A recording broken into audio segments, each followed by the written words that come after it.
Hi, I'm Hannah Dibble, the K-12 educator with Iowa State University Extension and Outreach right here in Dickinson County.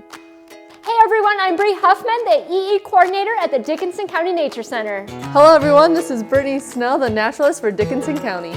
And I'm Ashley Sheevy, the education coordinator at Lakeside Lab.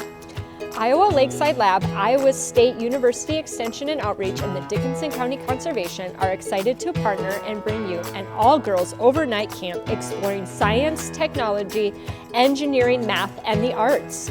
Girls going into 7th through 9th grade will participate in hands-on activities and team-building challenges while discovering careers with local women in STEM. Enjoy games, pizza, campfire, and fun.